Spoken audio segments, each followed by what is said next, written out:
আচ্ছা, কি চমৎকার একটি বিষয়, তাই না?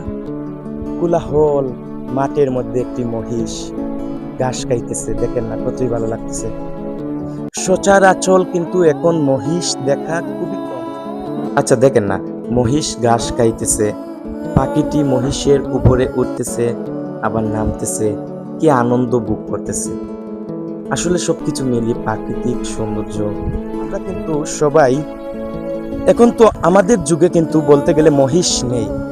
আগের যুগের যে মানুষ ছিল, আগের যুগের যে বয়স্ক মানুষ ছিল, আমরা দেখেছি আমাদের বয়সে আমরা দেখেছি যে অনেক মানুষ মহিষ মানে লালন পালন করেছে বা মহিষের জায়গা ছিল। এখন বিভিন্ন জায়গায় বিভিন্ন এলাকাতে আমি ঘুরি, আমি চিত্র তুলে ধরি।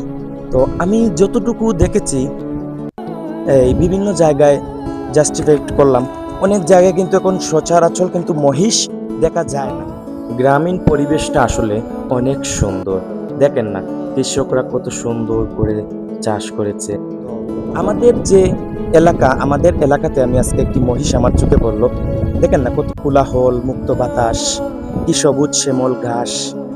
এই যে মহিষ আমার দিকে তাকিয়ে আছে, কি চমৎকার বিষয়, আমার অনেক ভালো লাগতেছে মহিষটি দেখে।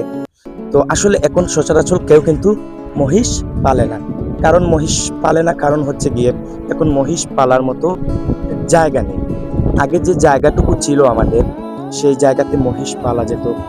এখন দেখা গেছে সচরাচর বিভিন্ন জায়গায় বিভিন্ন ক্ষেত্রে অনেক কিছু হয়ে গেছে, অনেক প্রতিষ্ঠান হয়ে গেছে, অনেক জায়গায় দেখা গেছে আরেকজনের জায়গায় কিন্তু অন্যজন একটা জিনিস রাখতে পারবে না, এইরকম হয়ে গেছে।